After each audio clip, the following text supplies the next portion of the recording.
Sir ரீசெண்டா வந்துட்டு ஒரு கருத்து கணிப்பு போட்டிருந்தாங்க. அதுல வந்துட்டு டிஎம்கே ஃபர்ஸ்ட், டிவிகே செகண்ட், அப்புறம் இன்னும் சில கட்சிகளோட பேர்லாம் வந்துட்டு அந்த லிஸ்ட்ல இருந்தது. ஆனா எங்கேயுமே என்டிகேவை வந்துட்டு குறிப்பிடவே இல்ல. அதை பத்தி உங்களோட கருத்து? நான் எப்படி பார்க்கணும், ஒரு நரேட்டிவ் பில்ட் பண்ண ட்ரை பண்ற மாதிரி தான் எனக்கு தெரியுது. இந்த கருத்து கணிப்புகள்லாம் இப்போ வந்து ஒரு பிரச்சார யுக்தியா அது வந்து மாறிட்டு இருக்கு. எலெக்ஷன் கமிஷனால அறிவிக்கப்பட்ட 3வது பெரிய கட்சி வந்துட்டு என்டிகே. அப்படி இருக்கப்போ இந்த மாதிரியான கருத்து கணிப்புலாம் அந்த கட்சியே இல்ல அப்படின்றது எங்க ஒரு ஒரு வகையில வந்துட்டு இன்ஃப்ளூயன்ஸ் பண்றாங்களோ, மேனிபுலேட் பண்றாங்களோ அப்படின்ற மாதிரியான கருத்து தான் பரவலா இருக்கு. எஸ்பெஷலி நீங்க பார்த்திருப்பீங்க 24 எலெக்ஷன்ஸ்ல எல்லா கருத்து கணிப்புமே சொன்ன விஷயம் என்னன்னா, பாஜக சிங்கிள் மெஜாரிட்டி வாங்கிடுவாங்க, குறிப்பா 400 சீட்ஸுக்கு மேல வாங்குவாங்கலாம் நிறைய முடிவுகள் வந்து சொன்னாங்க. அதுக்கப்புறம் என்ன ஆகுதுன்னு ரிசல்ட் வரும்போது பாஜகவுக்கு சிங்கிள் மெஜாரிட்டி கூட கிடைக்கல. பாஜக ரொம்ப பவர்ஃபுல்லா இருக்கு அப்படின்ற ஒரு ஒப்பீனியன் கிரியேட் பண்றாங்க. ரிசல்ட் வரும்போது கம்ப்ளீட்டா ஆப்போசிட்டான ஒரு முடிவு வருது. அது வந்ததுக்கு அப்புறம் ஸ்டுடியோல உட்கார்ந்து அழுதுட்டு இருந்தாங்க. அவங்க இதுல என்ன ப்ரொபகண்டா பண்றாங்க அப்படின்னு பார்த்தோம்னா, ஒன்னு ஏடிஎம்கே ரொம்ப வீக்கா இருக்கு, தமிழ்நாட்டுல 2வது பெரிய கட்சினா அது டிவிகே தான். சோ உங்களுக்கு திமுகவை வீழ்த்தணும்னு நினைச்சீங்கன்னா நீங்க ஏடிஎம்கே ஓட் போடாதீங்க, டிவிகேவுக்கு ஓட் போடுங்க அப்படின்ற ஒரு மறைமுகமான சிக்னலை வந்து அந்த கருத்து கணிப்பு கொடுக்குது. இன்னொரு பக்கம் வந்துட்டு ஏடிஎம்கே கூட்டணி பத்தி பேசுறாங்க. அண்ட் இன்னும் ஒரு எலெக்ஷன் கூட சந்திக்கல அப்படின்னாலும் டிவிகேவும் வந்துட்டு தொடர்ந்து கூட்டணி பத்தி பேசிட்டு தான் இருக்காங்க. ஆனா சீமான் அவர்கள் வந்துட்டு எந்த கூட்டணியும் இல்ல, நாங்க வந்து தனிச்சுதான் போட்டியிட போறோம் அப்படின்னு சொல்லிட்டு அறிவிச்சிட்டாரு. சோ 2026 தேர்தல் தனிச்சு நின்று போட்டியிட்டா வெற்றி பெறுவதற்கு வாய்ப்புகள் இருக்கா? ஆம் ஆத்மி எப்படி காங்கிரஸும் மோசம், பாஜகவும் மோசம் அப்படிதான் சொல்லி பிரச்சாரம் பண்ணாங்க. எல்லாமே திருடர்கள் சொல்லி பிரச்சாரம் பண்ணாங்க. கடைசியில் நீங்க காங்கிரஸோடய போய் சேர்ந்தீங்கன்னா மக்கள் உங்களை மதிக்க மாட்டாங்க. அந்த விஷயம் வந்து என்டிகேவுக்கும் அப்ளை ஆகும். ஸோ என்டிகேவை பொறுத்தளவுல ஒரு தமிழ் தேசிய கட்சி, அந்த வகையில் அவங்க திராவிட கட்சிகளோடையும் பாஜகவோடையும் காங்கிரஸோடையும் கூட்டணி வைக்க முடியாது. ஆனா அவர் வந்துட்டு ரொம்ப வருஷமா சீட் பிடிக்கணும் அப்படின்றத தான் நோக்கமா வச்சு போயிட்டு இருக்காரு. அப்படி இருக்கப்போ இந்த கூட்டணி அப்படின்றதே ஒரு விஷயம் இல்லாம சீட்டே கிடைக்காம ரொம்ப வருஷமா போயிட்டு இருக்கிறது ஒர்க் அவுட் ஆகுமா? இன்னைக்கு இருக்கக்கூடிய நிறைய சிறிய கட்சிகள்லாம் இருக்கு இல்லையா, அவங்க ஒரு எலெக்ஷன்ல தனியா கூட்டணி வைக்காம நின்னாங்கன்னா அவங்க கட்சி அடுத்த எலெக்ஷன்ல கொலாப்ஸ் ஆகும். அவங்க எல்லாம் சீட்ஸுக்காக தான் உள்ளே இருக்காங்க. என்டிகே பொறுத்தளவு அப்படி இல்லை, தோக்க அவங்களோட ஓட் பர்சன்டேஜ் இன்க்ரீஸ் ஆயிட்டே இருக்கு. ஸோ மக்கள் அதை தான் விரும்புறாங்கன்றதை நம்ம புரிஞ்சுக்கலாம். FT பாலிடிக்ஸ் நேயர்களுக்கு வணக்கம். இன்னைக்கு நம்ம கூட ஜர்னலிஸ்ட் கேப்ரியல் சார் தான் இருக்காரு, அவரோட பேசலாம். வணக்கம் சார். வணக்கம் சார். ரீசெண்டா வந்துட்டு ஒரு கருத்து கணிப்பு போட்டிருந்தாங்க. அதுல வந்துட்டு டிஎம்கே ஃபர்ஸ்ட், டிவிகே செகண்ட், அப்புறம் இன்னும் சில கட்சிகளோட பேர்லாம் வந்துட்டு அந்த லிஸ்ட்ல இருந்தது. ஆனா எங்கேயுமே என்டிகேவை வந்துட்டு குறிப்பிடவே இல்ல. அதை பத்தி உங்களோட கருத்து என்ன சார்? எனக்கு பெரிய அந்த கருத்து கணிப்பு மேல பெரிய ஒப்பீனியன் இல்லை. ஏன்னா அதுக்கான சாத்தியக்கூறுகள் ரொம்ப கம்மின்னு நினைக்கிறேன். டிஎம்கேக்கு 27% ஓட்ஸ் கொடுத்துருந்தாங்கன்னு நினைக்கிறேன் இல்லையா. 27% மக்கள் வந்து எம்கே ஸ்டாலின் அவர்கள் அடுத்த முதல்வராக இருக்கணும்னு விருப்பம் தெரிவிச்சிருந்தாங்க. டிவிகேவுக்கு 18 கொடுத்துருந்தாங்கன்னு நினைக்கிறேன். 3வது இபிஎஸ் அவர்களுக்கு 10%, அப்புறம் அண்ணாமலைக்கு 9%, சீமான் அவர்கள் அந்த லிஸ்ட்லயே இல்லை. ஸோ இந்த டேட்டா வச்சு பார்க்கும்போது இபிஎஸ் அவர்களை விட விஜய் அவர்கள் ரொம்ப ஸ்ட்ராங்கா இருக்காரு, 2வது இடத்துல அவர் இருக்கார் அப்படின்ற மாதிரியான ஒரு இமேஜ் வந்து ஏற்படுது. எனக்கு என்னமோ அதுல பெரிய உண்மை இருக்குன்னு எனக்கு தோணல. ஏன்னா இப்ப புதுசா ஒரு கட்சி ஆரம்பிச்சிருக்காங்க, 18% மக்கள் வந்து இவர் தான் சிஎம் ஆகணும்னு விரும்புறாங்க. 2வது ரொம்ப பவர்ஃபுல்லான ஒரு இல்லாட்டி பாப்புலரான ஒரு ஃபேஸா இருக்காருன்னா அவர் என்ன செயல்பாடு பண்ணியிருக்காரு? அவர் சினிமாவில் ஆக்டிவா இருந்திருக்காரு, பட் பொலிட்டிக்ஸ்ல அவர் எதுவும் பண்ணல. 4 தடவை ஸ்டேஜ்ல வந்து பேசியிருக்காரு. 4 தடவை ஸ்டேஜ்ல வந்து பேசின உடனே அவருக்கு 18% மக்கள் வந்து அவரை ஏறக்குறைய ஒரு எதிர்கட்சி ஸ்தானத்துல அவரை உட்கார வைக்கிறாங்கன்னு அந்த கருத்து கணிப்பு சொல்லுது. அது என்னமோ ஓவர் எக்ஸாஜரேட் பண்றாங்களோன்னு எனக்கு தோணுது. நான் எப்படி பார்க்கணும், ஒரு நரேட்டிவ் பில்ட் பண்ண ட்ரை பண்ற மாதிரி தான் எனக்கு தெரியுது. இந்த கருத்து கணிப்புகள்லாம் இப்போ வந்து ஒரு ப்ரொபகண்டா டூலா மாறிட்டு இருக்கு, ஒரு பிரச்சார யுக்தியா அது வந்து மாறிட்டு இருக்கு. கண்டிப்பா சார். அடுத்து அதான் கேட்கலான்ட்டு இருந்தேன். இந்த மாதிரி ஒரு கருத்து கணிப்பு வந்துட்டு மேனிபுலேட் பண்ற மாதிரி இருக்கு சார். ஏன்னா எலெக்ஷன் கமிஷனால அறிவிக்கப்பட்ட 3வது பெரிய கட்சி வந்துட்டு என்டிகே. அப்படி இருக்கப்போ இந்த மாதிரியான கருத்து கணிப்புலாம் அந்த கட்சியே இல்ல அப்படின்றது எங்க ஒரு ஒரு வகையில வந்துட்டு இன்ஃப்ளூயன்ஸ் பண்றாங்களோ, மேனிபுலேட் பண்றாங்களோ அப்படின்ற மாதிரியான கருத்து தான் பரவலா இருக்கு. ஸோ அதை பத்தி உங்களோட எஸ்பெஷலி நீங்க பார்த்திருப்பீங்க 24 எலெக்ஷன்ஸ்ல எல்லா கருத்து கணிப்புமே சொன்ன விஷயம் என்னன்னா, பாஜக சிங்கிள் மெஜாரிட்டி வாங்கிடுவாங்க, குறிப்பா 400 சீட்ஸுக்கு மேல வாங்குவாங்கலாம் நிறைய முடிவுகள் வந்து சொன்னாங்க. அதுக்கப்புறம் என்ன ஆகுதுன்னு ரிசல்ட் வரும்போது பாஜகவுக்கு சிங்கிள் மெஜாரிட்டி கூட கிடைக்கல. குறிப்பா பிரசாந்த் கிஷோர்லாம் பார்த்தோம்னா அந்த டைம்ல நிறைய பேட்டிகள் கொடுத்தாரு. அந்த பேட்டிகள் எல்லாத்துலயுமே சிங்கிள் மெஜாரிட்டி டெஃபினட்டா பாஜகவுக்கு வந்துரும் அப்படின்ற விஷயத்த அவரு சொன்னாரு. ஸோ அதை பார்க்கும்போது நமக்கு தோன்ற விஷயம் என்னன்னா, அவங்க ஏதோ ஒரு ஒப்பீனியன் கிரியேட் பண்ண ட்ரை பண்றாங்க. ஒரு சைட்ல மீடியா எப்படி ஒரு ஒப்பீனியன் கிரியேட் பண்றாங்களோ அதே மாதிரி இந்த கருத்து கணிப்புகள், இந்த பொலிட்டிக்கல் அனலிஸ்டுகள் இவங்கெல்லாம் சேர்ந்து ஒரு ஒப்பீனியனை கிரியேட் பண்றாங்க. பாஜக ரொம்ப பவர்ஃபுல்லா இருக்கு அப்படின்ற ஒரு ஒப்பீனியன் கிரியேட் பண்றாங்க. ரிசல்ட் வரும்போது கம்ப்ளீட்டா ஆப்போசிட்டான ஒரு முடிவு வருது. அது வந்ததுக்கு அப்புறம் ஸ்டுடியோல உட்காந்து அழுதுட்டு இருந்தாங்க. எங்களோட கருத்து கணிப்புலாம் மிஸ் ஆயிருச்சுன்னா அழுகலாம் நடந்ததாங்க. யாரு ஆக்சிஸ் மை இந்தியாவோட ஃபவுண்டர்லாம் உட்காந்து அழுதுட்டு இருந்தாரு ஸ்டுடியோல உட்காந்து. ஸோ அந்த அளவுக்கு மோசமா போச்சு. ஸோ நான் எப்படி பாக்குறேன்னா, இன்னைக்கு இந்த விஷயங்கள்லாம் ஏதோ ஒரு வகையில ஒரு பிரச்சாரத்துக்கான ஒரு கருவியா மாறிடுச்சு, ஒரு ப்ரொபகண்டா டூலா மாறிட்டு இருக்கு அப்படின்ற மாதிரி தான் நான் பாக்குறேன். ஸோ அவங்க இதுல என்ன ப்ரொபகண்டா பண்றாங்க அப்படின்னு பார்த்தோம்னா, ஒன்னு ஏடிஎம்கே ரொம்ப வீக்கா இருக்கு. தமிழ்நாட்டுல 2வது பெரிய கட்சினா அது டிவிகே தான். ஸோ உங்களுக்கு திமுகவை வீழ்த்தணும்னு நினைச்சீங்கன்னா நீங்க ஏடிஎம்கே ஓட் போடாதீங்க, டிவிகேவுக்கு ஓட் போடுங்க அப்படின்ற ஒரு மறைமுகமான சிக்னலை வந்து அந்த கருத்து கணிப்பு கொடுக்குது. 2வது அவங்க செய்யக்கூடிய விஷயம் என்னன்னா, மாற்று அரசியல் வேணும்னு விரும்புனீங்கன்னா டிவிகே பக்கம் என்டிகே பக்கம் போகாதீங்க, மாற்று அரசியல் இவங்க தான், டிவிகே தான் ஸ்ட்ராங்கா இருக்கு அப்படின்ற இன்னொரு இமேஜையும் கிரியேட் பண்ணுது. ஸோ ஒன்னு அந்த சைட்ல போற யங்ஸ்டர்ஸோட ஓட்ஸை வந்து இந்த பக்கம் திருப்புறது, 2வது திமுக எதிர்ப்பு வாக்குகளை வந்து ஏடிஎம்கே இருந்து பிரிக்கிறது. இது யாருக்கு சாதகமா அமையும்? திமுகவுக்கு சாதகமா அமையும். யாருக்கு பாதகமா அமையும்? அதிமுகவுக்கு பாதகமா அமையும். ஸோ அதுதான் ஒரு இன்டென்ஷனா ஒரு நோக்கமா வச்சு பண்றாங்களோ நமக்கு சந்தேகம் ஏற்படுது. இன்னொரு பக்கம் வந்துட்டு ஏடிஎம்கே கூட்டணி பத்தி பேசுறாங்க.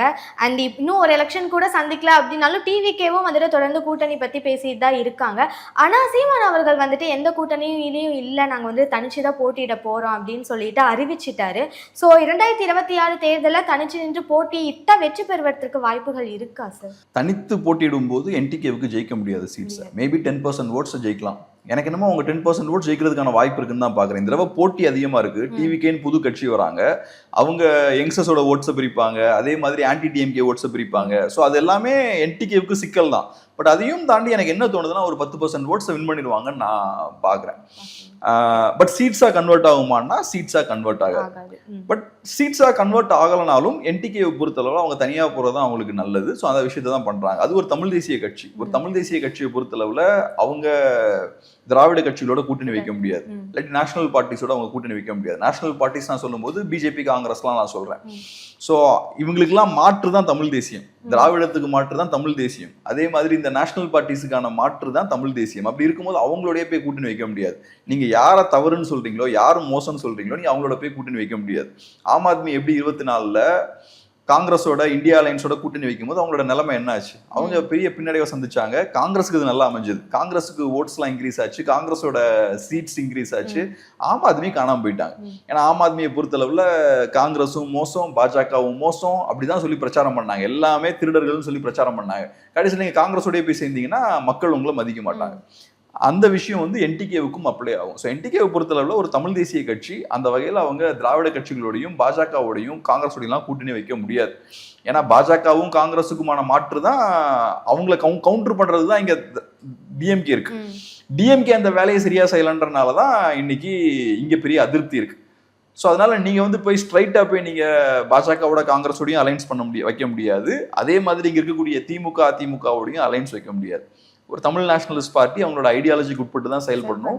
அந்த வகையில தான் அவங்க செயல்படுறாங்க. அவங்க கூட்டணிக்கும் போறது இல்லை. ஏன்னா என்டிகே சைட்ல இருந்து அவங்க கூட்டணிக்கு போவோம்லாம் சொல்லல. மீடியால நம்ம தான் பேசிட்டு இருக்கோம். பத்திரிகைகள்ல, ஊடகங்கள்லாம் அந்த நியூஸை வந்து கிளப்பி விட்டுக்கிட்டே இருக்காங்க. அலைன்ஸ் இருக்கும் அந்த மாதிரி கிளப்பி விடுறாங்க. பட் என்டிகே சைட்ல இருந்து அதை சொல்ல.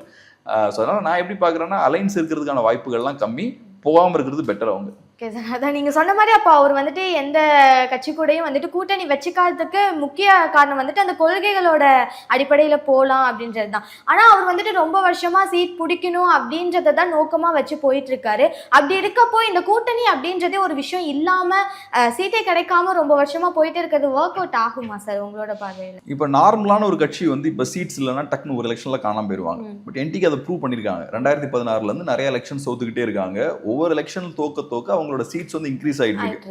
சோ சீட்ஸ் இல்லாதனால அவங்களோட ஓட்டர்ஸ் பெர்சன்டேஜ் வந்து கம்மி ஆகல, இது வரைக்கும் கம்மி ஆகல. சோ அந்த தியரி வந்து அங்க டிஸ்ப்ரூவ் ஆகுது. அவங்க சீட்ஸ் இல்லைனாலும் அவங்க growth இன்க்ரீஸ் ஆகிட்டே இருக்கு.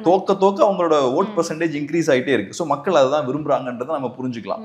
இப்போ இன்னைக்கு இருக்கக்கூடிய நிறைய சிறிய கட்சிகள்லாம் இருக்கு இல்லையா, அவங்க ஒரு எலெக்ஷன்ல தனியாக கூட்டணி வைக்காம நின்னாங்கன்னா அவங்க கட்சி அடுத்த எலெக்ஷன்ல கொலாப்ஸ் ஆயிரும். கட்சி விட்டு எல்லாரும் வெளில போயிடுவாங்க. ஏன்னா அவங்க எல்லாம் சீட்ஸுக்காக தான் உள்ளே இருக்காங்க. பட் என்டிகேவை பொறுத்தளவு அப்படி இல்லை. மக்கள் என்ன எதிர்பார்க்கறாங்கன்னா ஒரு மாற்று வேணும், திமுக அதிமுக இந்த கட்சிகளுக்கான ஒரு மாற்று வேணும் அப்படின்னு அவங்க எதிர்பார்க்கறாங்க. ஏன் எதிர்பார்க்கறாங்கன்னா இந்த கட்சிகள் சரியா செயல்பட மாட்டேங்குது. இப்ப திமுகவோட ரோல் என்ன? நேஷனல் பார்ட்டிஸை கொஸ்டின் பண்ணணும், அதுதான் அவங்களோட ரோல். நேஷனல் பார்ட்டி பவர்ஃபுல்லா இருக்காங்க, 50-60ஸ்லாம் காங்கிரஸ் பார்ட்டி ரொம்ப பவர்ஃபுல்லா இருக்காங்க, ஃப்ரீடம்க்கு அப்புறம் அவங்க ரொம்ப பவர்ஃபுல் ஆயிடுறாங்க. அந்த பார்ட்டியை கவுண்டர் பண்ண வேண்டிய ஒரு தேவை ஏற்படுது. ஸோ இங்க திராவிட இயக்கம் ஸ்டார்ட் ஆகுது, திமுக உருவாகுறாங்க. அப்புறம் திமுக ஓரளவுக்கு நேஷனல் பார்ட்டியை கவுண்டர் பண்றாங்க, நேஷனல் ஃபோர்ஸஸை கவுண்டர் பண்றாங்க. அப்புறம் திமுகவை கவுண்டர் பண்ண வேண்டிய ஒரு தேவை ஏற்படுது. ஏன்னா திமுக ரொம்ப பவர்ஃபுல்லா தமிழ்நாட்டுக்குள்ள மாறுறாங்க. ஸோ அப்ப என்ன பண்றாங்க, ஏடிஎம்கேன்ற ஒரு புது கட்சி உருவாகுது, திமுகவை கவுண்டர் பண்றதுக்கு இந்த கட்சி களத்துல இருக்கு.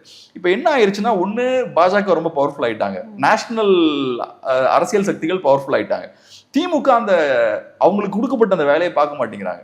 அவங்க பாஜகவை கவுண்டர் பண்ற அந்த விஷயங்கள் சரியா பண்ணல, சென்ட்ரல் கவர்மெண்ட்டுக்கு எதிரான அரசியலை சரியா பண்ண மாட்டேங்கிறாங்க. ஏன்னா திமுக ஒண்ணு வீக்கா இருக்காங்க, ரெண்டாவது காம்ப்ரமைஸும் பண்ணிடுறாங்க. இப்ப திமுகவுக்கும் அதிமுகவுக்கும் மாற்று தேவை இப்ப. ஏன்னா அதிமுகவும் திமுகவை கவுண்டர் பண்ண வேண்டிய வேலையை சரியா செய்ய மாட்டேங்கிறாங்க, அவங்களும் வீக்கா இருக்காங்க. ஸோ இந்த திராவிட கட்சிகளுக்கான மாற்று ஒண்ணு தேவைப்படுது. நிறைய யங்ஸ்டர்ஸுக்கு இந்த கட்சிகள் சரியா நம்மளோட தேவைகளை ரெப்ரசன்ட் பண்ண மாட்டேங்கிறாங்க, புது அரசியல் சக்தி தேவைன்னு நினைக்கிறாங்க. ஒவ்வொரு நாளும் நிறைய மக்கள் புதுசா பாதிக்கப்படுறாங்க. ஸோ அந்த மக்கள் பாதிக்கப்படும் போது அவங்க புது மாற்று அரசியல் சக்தி தேவை அப்படின்ற மாதிரி பாக்குறாங்க. ஸோ அவங்கெல்லாம் அப்படி இருக்கும்போது என்டிகே கிட்ட வராங்க. இப்ப இந்த ரெண்டு கட்சியும் வேண்டாம்னு தான் அவங்க என்டிகே கிட்ட வராங்க.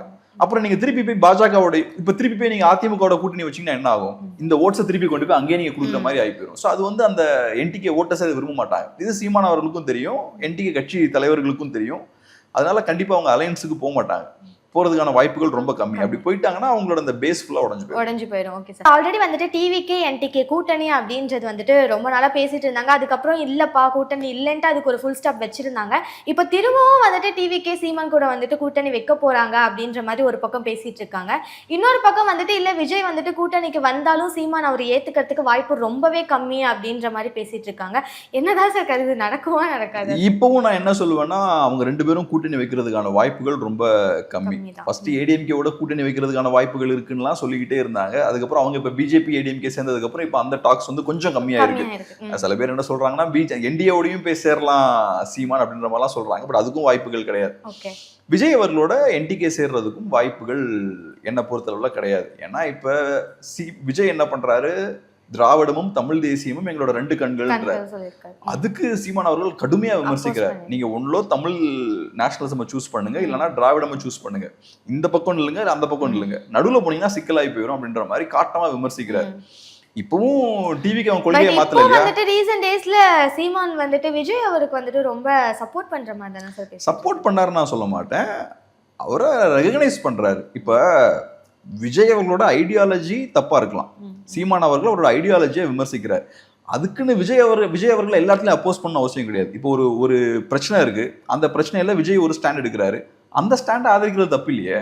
ஆனா உங்களோட ஐடியாலஜி தப்பா இருந்ததுன்னா உங்களை ஏத்துக்க முடியாது. சோ இப்ப பிரச்சனை ஐடியாலஜி தான். இப்ப விஜய் எப்ப கிளாரிஃபை பண்ணும், என்னோட ஐடியாலஜி திராவிடம் கிடையாது, பெரியாரியம் திராவிடம்னா எங்களோட ஐடியாலஜி கிடையாது, எங்க ஐடியாலஜி தமிழ் நேஷனலிசம் அப்படின்ற ஒரு ஸ்ட்ராங்கான ஸ்டாண்ட் எடுத்தாருன்னா அப்ப மேபி நீங்க சொல்ற விஷயங்கள்லாம் நடக்க வாய்ப்பு இருக்கு. என்டிகேவும் டிவிகேவும் அப்ப சேர்றதுக்கான வாய்ப்பு இருக்கு.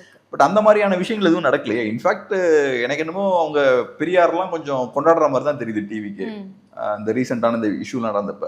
ஸோ அதெல்லாம் வச்சு பார்க்கும்போது எனக்கு என்னமோ டிவிகே என்டிகே அலையன்ஸ் வந்து சாத்தியம் இல்லை. அதுவும் குறிப்பா சீமான் அவர்கள் இந்த ஐடியாலஜிக்கு ஃபோக்கஸ் நிறைய கொடுக்கும்போது அதுக்கான வாய்ப்புகள் ரொம்ப குறைவு தான். Okay sir. 2026 எலெக்ஷன் வந்துட்டு ரொம்ப நாட்களா பேசிட்டு இருக்கோம், இப்போ அவ்வளோதான் வரவே போகுது. ஆக்சுவலாக சீமான் அவர்கள் சைடில் எந்த மாதிரியான ஸ்ட்ராட்டஜிஸ்லாம் பண்ண போறாங்க சார்? அண்ட் என்ன பண்ணா இந்த எலெக்ஷன்ல வின் பண்றதுக்கான சான்சஸ் இருக்கு? ஃபர்ஸ்ட் சொன்ன மாதிரி வின் பண்றதுக்கான வாய்ப்புகள் ரொம்ப குறைவு. ஏன்னா 8 to 10% ஓட்ஸ் வாங்கும்போது உங்களுக்கு வின்னிங் ப்ராபபிலிட்டி வந்து ரொம்ப குறைவா இருக்கும். பட் நான் என்ன யோசிப்பேன்னா, இந்த எலெக்ஷனை பொறுத்தவரை என்டிகே ஒரு 8 to 12% ஓட்ஸ் வின் பண்றாங்கன்னா பெரிய விஷயம். ஏன்னா நான் சொன்ன மாதிரி இந்த எலெக்ஷன்ல போட்டி அதிகமா இருக்கு, நிறைய சைட்ல ஓட் ஸ்பிளிட் ஆக போகுது, ஆன்டி டிஎம்கே ஓட் ஸ்பிளிட் ஆக போகுது, எல்லாருமே டஃபா ஒர்க் பண்ண போறாங்க. ஏடிஎம்கேவுக்கு இது வாழ்வாசாவா பிரச்சனை, ஸோ கடுமையா இறங்கி ஒர்க் பண்ண போறாங்க. பிஜேபிக்கும் அதே மாதிரி நான் ஃபர்ஸ்டே சொல்லியிருக்கேன், பிஜேபிக்கும் இந்த எலெக்ஷன் ரொம்ப முக்கியம் தான். ஏன்னா 26ல டிஎம்கேவை கவுண்டர் பண்ணாதான் 29ல பிஜேபிக்கு தமிழ்நாட்டில இருந்து கொஞ்சம் சீட்ஸ் வாங்குறதுக்கான வாய்ப்புகள் உண்டு. ஸோ பிஜேபியும் ஃபுல் ஃபோர்ஸை இறக்க போறாங்க. அது போக புதுசா ஒரு கட்சி உள்ள வருது களத்துக்கு, டிவிக்கே உள்ள வராங்க. ஸோ அவங்க ஒரு 5 to 10% ஓட்ஸை பிரிக்கிறாங்கன்னா அது ஆன்டி டிஎம்கே ஓட்ஸ் தான். ஸோ அப்போ இந்த தடவை களத்துல போட்டி அதிகமா இருக்க போகுது. ஸோ போட்டி அதிகமா இருக்கும்போது இந்த போட்டியையும் தாண்டி என்டிகே ஒரு 8 to 12% ஓட்ஸ் வாங்கிட்டாங்கன்னா அது மிகப்பெரிய ஒரு அச்சீவ்மெண்ட்டா நான் பாக்குறேன். என்னோட நம்பிக்கை என்னன்னா டெஃபினட்டா அவங்க 8%க்கு மேலதான் வாங்குவாங்க. ஏன்னா ஏற்கனவே லோக்சபா எலெக்ஷன்ஸ்லயே அவங்க 8 வாங்கிட்டாங்க. இந்த தடவை கூட வாங்குறதுக்கான வாய்ப்புகள் தான் அதிகம். ஏன்னா இப்ப பிஜேபியும் அவங்க அதிமுகவோட போய் சேர்ந்துட்டாங்கன்னா மாற்று அரசியல்னு வரக்கூடியவங்களுக்கு பெரிய ஆப்ஷன் கிடையாது. டிவிகேவும் என்டிகேவும் தான். ஸோ அந்த ஆட்கள் கொஞ்சம் பேர் என்டிகேவுக்கு வரதுக்கான வாய்ப்பு இருக்கு. அதே மாதிரி இப்ப திமுகவை பொறுத்தளவுல அவங்களும் என்டிகேவுக்கு கொஞ்சம் அதிகமான ஃபோக்கஸ் கொடுப்பாங்க இந்த 26 எலெக்ஷனுக்கு முன்னாடி. அது காரணம் என்னன்னா என்டிகே நிறைய ஓட்ஸ் வாங்கினாங்கன்னா அது ஏடிஎம்கேவோட ஓட்ஸை ஸ்ப்ளிட் பண்ணுவாங்க. அது டிஎம்கேவுக்கு நல்லது. ஸோ அந்த வகையில மீடியா ஃபோக்கஸ் வந்து அவங்க டிவிகே கொஞ்சம் கொடுப்பாங்க, என்டிகேவுக்கு கொஞ்சம் கொடுப்பாங்க. என்டிகேவை கொஞ்சம் பூஸ்ட் பண்ணுவாங்க. டிஎம்கே வர்சஸ் என்டிகேன்னு அந்த நரேட்டிவை பில்ட் பண்றதெல்லாம் பண்ணுவாங்க. பெரியார் இஷ்யூலாம் பார்த்தோம். அந்த பெரியார் கான்ட்ரவர்சியில் அதுதான். ஒரு சைட்ல பெரியாரிஸ்டுகளும் திமுக காரங்களும், இன்னொரு சைட்ல என்டிகே காரங்க. திமுக நினைச்சிருந்தாங்கன்னா அந்த இஷ்யூவை பேச விடாம பண்ணிருக்கலாம், மீடியாலலாம் பேச விடாம பண்ணிருக்கலாம். பட் அது நடந்தது. அதுக்கான காரணம் என்னன்னா திமுகவோட விருப்பம் அதுதான். என்டிகே வர்சஸ் டிஎம்கே நரேட்டிவை ஃபிக்ஸ் பண்ணலாம். நரேட்டிவை ஃபிக்ஸ் பண்ணியாச்சுன்னா என்டிகே கொஞ்சம் பூஸ்ட் ஆவாங்க. அப்படி ஆகும்போது ஆட்டோமேட்டிக்கா ஏடிஎம்கேவோட ஓட்ஸ் வந்து ஸ்பிளிட் ஆகும். அதான் அவங்களோட கணக்கு. ஸோ இதெல்லாம் வச்சு பார்க்கும்போது இந்த ஃபேக்டர்ஸ் எல்லாமே என்டிகேவுக்கு சாதகமா அமையும். அப்படி அமையும் போது டெஃபினட்டா மினிமம் அவங்க 8% ஓட்ஸ் வின் பண்ணுவாங்க. ஏன் நான் மினிமம் 8 சொல்றேன்னா விஜய் ஃபேக்டர் உள்ள வந்தனால அவரு கொஞ்சம் ஓட்ஸை பிரிக்க போறாரு. அவர் வந்தனால மினிமம் 8 மேக்ஸிமம் 12ன்னு சொல்லலாம். சோ இதுல கொஞ்சம் மினிமம் 8 வாங்கிட்டாலே பெரிய விஷயம் தான். பெரிய விஷயம். 9 10 வாங்கிட்டா போனஸ். இந்த 2026 எலெக்ஷன்ல வந்துட்டு சீமான் ஒரு சைலண்ட் கில்லரா வருவாரு. அவர் வந்துட்டு நிறைய ஓட் பர்சன்டேஜ் வந்துட்டு வாங்குறதுக்கு சான்சஸ் ரொம்ப அதிகம் அப்படின்ற மாதிரி சொல்லிட்டு இருக்காங்க சார். நீங்க இப்போ சொன்னீங்க 8 to 12% ஓட்டு வாங்கினாலே அது பெருசு அப்படின்னு சொல்லியிருக்கீங்க. பார்க்கணும் சார், இதுக்கு மேல பொறுத்திருந்து பார்க்கணும் என்ன நடக்கும் அப்படின்னு. 15-20%லாம் நம்ம சொல்ற அளவுக்கு சாதாரண நம்பர் கிடையாது. 15-20% அது பொலிட்டிக்கல் சேஞ்ச். எப்படி பஞ்சாப்லாம் ஒரு அரசியல் மாற்றம் நடக்கிறதுக்கு முன்னாடி ஆம் ஆத்மி அரௌண்ட் 13-15% ஓட்ஸ் வாங்கினாங்க. அதே மாதிரி குஜராத்ல அவங்க 12% ஓட் வாங்கும்போது ஆம் ஆத்மி கட்சியை முடிச்சுட்டாங்க பிஜேபி. ஸோ அதனால அந்த மாதிரி வரும்போது தான் நீங்க ஒரு ஓகே அடுத்து ஒரு பெரிய ஜம்ப் வரும். எப்பவுமே ஸ்லோவா கிராஜுவலா growth இருக்கும். டக்குன்னு ஒரு இடத்துல பெரிய ஒரு ஜம்ப் இருக்கும். அந்த இடத்துக்கு இன்னும் என்டிகே வந்த மாதிரி எனக்கு தெரியல. அதுவும் இந்த எலெக்ஷன்ல அதுக்கான வாய்ப்புகள் கொஞ்சம் கம்மி. ஏன்னா நான் சொன்னது மாதிரி இந்த எலெக்ஷன்ல போட்டி வந்து ரொம்ப அதிகமா இருக்கும். பட் இது வந்து ஒரு இன்ட்ரெஸ்டிங்கான ஒரு எலெக்ஷன் தான். பார்ப்போம் என்ன எப்படி வருதுன்னு பார்ப்போம். கண்டிப்பா சார், எலெக்ஷன் வரும்போது தான் தெரியும் யாருக்கு எப்படி போகுது அப்படின்றது. ரொம்ப நன்றி சார். நன்றி.